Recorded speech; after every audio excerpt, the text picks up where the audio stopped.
Hello guys, അപ്പോൾ വീട്ടിൽ തന്നെ ഒരു ചോക്ലേറ്റ് ഐസ്ക്രീം ഉണ്ടാക്കിയാലോ? അതിന് വേണ്ടിയിട്ട് 2 സ്പൂൺ മൈദയിലേക്ക് 2.5 സ്പൂൺ കൊക്കോ പൗഡറാണ് ഞാനിവിടെ എടുത്തിരിക്കുന്നത് കേട്ടോ. അത് നന്നായിട്ടൊന്ന് മിക്സ് ചെയ്ത് കൊടുക്കണേ.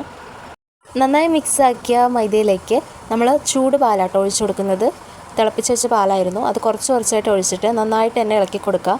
നന്നായിട്ട് മിക്സ് ആവുന്നവരെ ഇളക്കി കൊടുക്കുക കേട്ടോ. കട്ടയൊന്നും ഇല്ലാതെ തന്നെ ഇളക്കി യോജിപ്പിച്ച് മിക്സാക്കി കൊടുക്കുക. പാല് തിളപ്പിക്കാൻ വെച്ചിട്ടുണ്ടായിരുന്നു, അതിലേക്ക് ആവശ്യത്തിനുള്ള പഞ്ചസാരയും കൂടെ ആഡ് ചെയ്തിട്ട് ഈ മിക്സ് നമുക്ക് അതിലോട്ട് ഇട്ടിട്ട് നന്നായിട്ട് തന്നെ ഇളക്കി കൊടുക്കാം കേട്ടോ. കട്ട പിടിക്കാൻ ചാൻസ് ഉള്ളതുകൊണ്ട് കൈ വിടാതെ തന്നെ ഇളക്കി കൊടുക്കുക.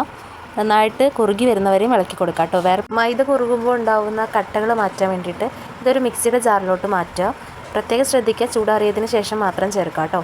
എന്നിട്ട് അത് നന്നായിട്ടൊന്ന് ബ്ലെൻഡ് ചെയ്യുക. ബ്ലെൻഡ് ചെയ്യുന്നതിന് മുമ്പ് നമുക്കതിലോട്ട് വാനില എസൻസോ അല്ലെങ്കിൽ ചോക്ലേറ്റ് എസൻസോ എന്ത് വേണമെങ്കിലും നിങ്ങൾക്ക് ആഡ് ചെയ്യുക. നിങ്ങളുടെ ഇഷ്ടത്തിന് ആഡ് ചെയ്താൽ മതി.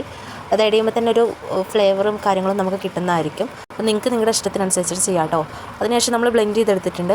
അപ്പോൾ ഇതാണ് നമ്മുടെ ഐസ്ക്രീമിൻ്റെ ഫസ്റ്റ് സ്റ്റേജ് എന്ന് പറയുന്നത്. ഈ ടൈമിൽ ഇത് നന്നായി പതഞ്ഞ് വന്നിട്ടുണ്ടായിരിക്കും.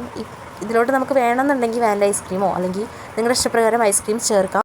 ബ്ലെൻഡ് ചെയ്ത് വെച്ച ഈ മിക്സ് നമുക്കിനൊരു പാത്രത്തിലോട്ട് മാറ്റാം കേട്ടോ. നമ്മൾ ഇതാണ് കണ്ടെയ്നറായിട്ട് യൂസ് ചെയ്യുന്നത്. ഐസ്ക്രീം നമ്മൾ ഇതിനാണ് സ്റ്റോർ ചെയ്യുന്നത്.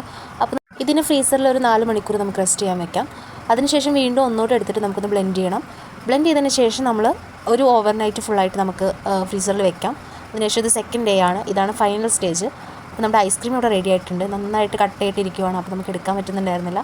ദെൻ നമ്മളൊന്ന് വെയിറ്റ് ചെയ്തു. കുറച്ച് കഴിഞ്ഞപ്പോൾ തന്നെ അതിന് നന്നായിട്ട് സ്ട്രെച്ചർ വന്നിട്ടുണ്ടായിരുന്നു കേട്ടോ. നിങ്ങൾക്ക് കാണാൻ വേണ്ടി പറ്റുന്നതായിരിക്കും. നമുക്ക് നേരെ തന്നെ എടുക്കാൻ വേണ്ടിയിട്ടൊക്കെ പറ്റിയിട്ടുണ്ടായിരുന്നു. ടേസ്റ്റ് വൈസ് ആണെന്നുണ്ടെങ്കിൽ സ്ട്രക്ചർ വൈസ് ആണെന്നുണ്ടെങ്കിൽ എനിക്ക് ഭയങ്കരമായിട്ട് ഇഷ്ടപ്പെട്ടിട്ടുണ്ടായിരുന്നു. അപ്പോൾ ഇതുവരെയും വീട്ടിൽ ഐസ്ക്രീം ട്രൈ ചെയ്യാത്തവർ എന്തായാലും ഈ റെസിപ്പി ട്രൈ ചെയ്ത് നോക്കുക. കാരണം സിമ്പിളായിട്ട് നമുക്ക് വീട്ടിൽ തന്നെ ഉണ്ടാക്കാവുന്നതേ ഉള്ളൂ. അപ്പോൾ ഇനി ഐസ്ക്രീമിന് വേണ്ടി വാശി പിടിച്ച് പുറത്ത് പോയി വാങ്ങിച്ച് കഴിക്കേണ്ട ആവശ്യമില്ല, നമുക്ക് വീട്ടിൽ തന്നെ ഉണ്ടാക്കാം. അപ്പോൾ വീഡിയോ അത്രേ ഉള്ളൂ. എല്ലാവർക്കും ഇഷ്ടപ്പെട്ടെന്ന് വിചാരിക്കുന്നു. ഇഷ്ടമായ ലൈക്ക് ചെയ്യുക. Okay, by.